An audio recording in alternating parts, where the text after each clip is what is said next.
Hello friends, welcome to my channel V commerce academy, जिथे मी वंदना तुम्हाला शिकवणार आहे अकाउंट हा विषय अत्यंत सोप्या पद्धतीने. मुलांना आजच्या व्हिडिओमध्ये आपण अत्यंत छोटासा पॉइंट डिस्कस करणार आहोत. छोटासा आहे पण तो महत्त्वाचा आहे. एमसीक्यू क्वेश्चन मध्ये विचारू शकतात की which of the following objective of accounting, ठीक आहे, किंवा थेरॉटिकल क्वेश्चन तुम्हाला विचारताना छोटे छोट्या पॉइंट्स वर विचारू शकतात. मग अकाउंटिंगचे ऑब्जेक्टिव्ह तुम्हाला माहिती असले पाहिजे. आजच्या व्हिडिओमध्ये आपण अकाउंटिंगचे ऑब्जेक्टिव्ह डिस्कस करू. अकाउंटिंगची डेफिनेशन काय आहे हे तर तुम्हाला आता पाठ झालेली आहे. अकाउंटिंगची सर्वसमावेशक व्याख्या म्हणजे accounting is a systematic process of identification, measuring, recording, classifying, summarising, analysis and interpretation and communicating financial data to user. ही झाली अकाउंटिंगची सर्वसमावेशक व्याख्या. मग याच्यामध्ये आपण अकाउंटिंगच्या कोणकोणत्या प्रोसेस करतो. आधी आपण अकाउंटिंग ट्रान्झॅक्शन आणि इव्हेंट्स आयडेंटिफाय करतो, नंतर ते रेकॉर्ड केल्या जातात जर्नल एंट्री थ्रू. त्याच्यानंतर क्लासिफिकेशन केलं जातं, म्हणजेच आपण त्याची लेजर पोस्टिंग करतो. त्याच्यानंतर समरायझेशन केलं जातं. समरायझेशन म्हणजेच आपण त्याचे फायनल अकाउंट तयार करतो. त्याच्यानंतर अनालिसिस, इंटरप्रिटेशन म्हणजेच आपण तो डाटा सोप्या फॉर्म मध्ये कन्वर्ट करतो. रेशो अनालिसिस सारख्या साधनाद्वारे आपण त्या डाटातून महत्वाची माहिती कन्वर्ट करत असतो. त्याचे पर्सेंटेज काढतो, प्रमाण काढतो, रेशो काढतो, ठीक आहे. त्याच्यानंतर अनालिसिस केलेला डाटा याची एक रिपोर्ट बनवली जाते, ती कम्युनिकेट केली जाते रिलेटेड पार्टीजला. ही झाली अकाउंटिंगची प्रोसेस. मग याच्यामध्ये अकाउंटिंगचे जे फंक्शन्स पूर्ण आपण करतो तेच झाले अकाउंटिंगचे ऑब्जेक्टिव्ह. फर्स्ट ऑब्जेक्टिव्ह काय? Systematic recording of transaction. आपल्या बिझनेसच्या ज्या फायनान्शियल ट्रान्झॅक्शन आहेत त्याचा सिस्टमॅटिक रेकॉर्ड तयार करणे अकाउंटिंगचं हे बेसिक फंक्शन किंवा बेसिक ऑब्जेक्टिव्ह तुम्हाला म्हणता येईल. मग आपण काय करतो? ट्रान्झॅक्शन आणि इव्हेंट्स, फायनान्शियल ट्रान्झॅक्शन.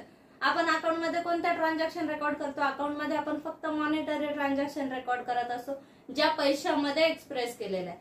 तर त्या ट्रान्झॅक्शनचा आधी आपण सगळ्यात पहिली स्टेप काय असते? आयडेंटिफिकेशन. आपल्या बिझनेसच्या ज्या ट्रान्झॅक्शन आहेत तर त्यातल्या आपण financial transaction and events identify करतो, ठीक आहे. लिगल एव्हिडन्सच्या आधारे हे आयडेंटिफिकेशन केलं जातं. नंतर ते मेजर केलं जातं. मेजर केलं जातं म्हणजे आपण इंडियन रुपीमध्ये त्याची किती किंमत दाखवायची किंवा आपल्या देशाच्या रुलिंग करन्सीमध्ये आपण किती किमतीला ते दाखवायचं, तर हे डिसाइड करणे म्हणजे मेजरमेंट.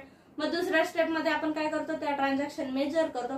त्यानंतर पुढच्या स्टेप मध्ये आपण रेकॉर्डिंग, या स्टेप मध्ये आपण जर्नल एंट्री त्याची पास करत असतो, ठीक आहे. म्हणजेच आपण डाटा रेकॉर्ड करत असतो आणि त्याच्यानंतर तो डाटा क्लासिफाय केला जातो किंवा त्याची आपण लेजर पोस्टिंग करतो, ठीक आहे. मग हे याच्या थ्रू आपण काय करतो? जर्नल आणि सबसिडरी बुक थ्रू काय केलं जातं? आपण ट्रान्झॅक्शन रेकॉर्ड केलं जातं, ठीक आहे. मग हे काय अकाउंटिंगचं एक बेसिक फंक्शन आहे किंवा बेसिक ऑब्जेक्टिव्ह आहे. आणि हे कशा थ्रू आपण पूर्ण करतो? बुक किपिंगच्या आधारे किंवा बुक किपिंग मध्ये आपण काय करत असतो? ट्रान्झॅक्शन जर्नलाइज करत असतो, त्याचं लेजर करत असतो. म्हणजेच हे फंक्शन कशाद्वारे पूर्ण केलं जातं? बुक किपिंगच्या आधारे पूर्ण केलं जातं.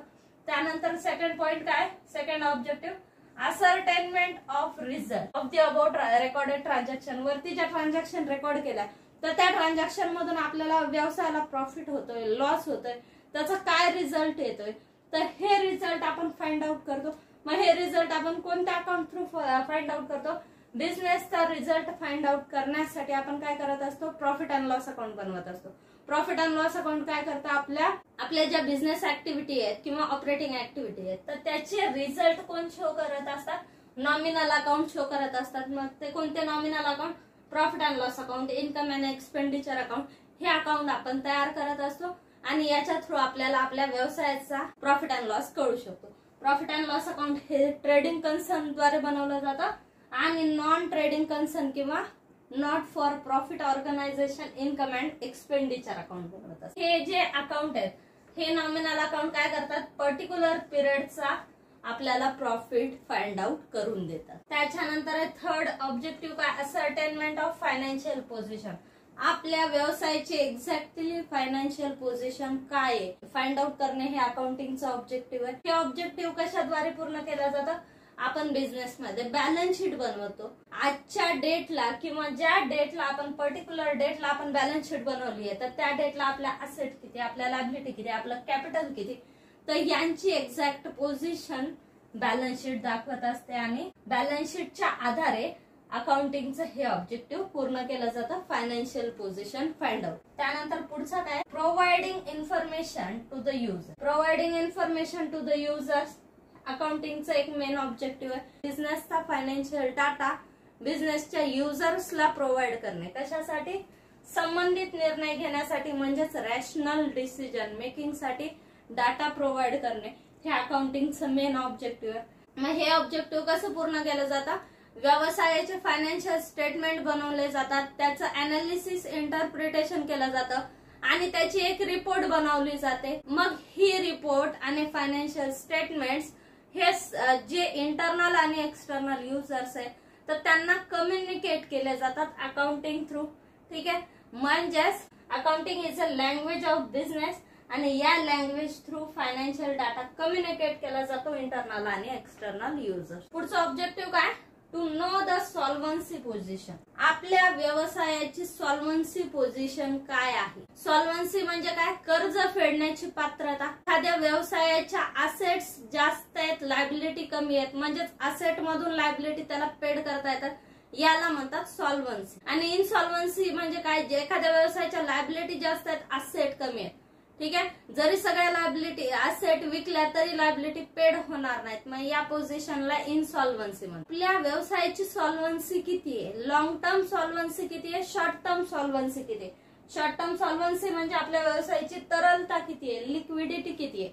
तर हे सुद्धा फाइंड आउट कशा थ्रू केलं जातं, अकाउंटिंग द्वारे केलं जातं. रेशो अनालिसिस हा टॉपिक आहे. रेशो अनालिसिस मध्ये आपण लिक्विड रेशो कॅल्क्युलेट करतो.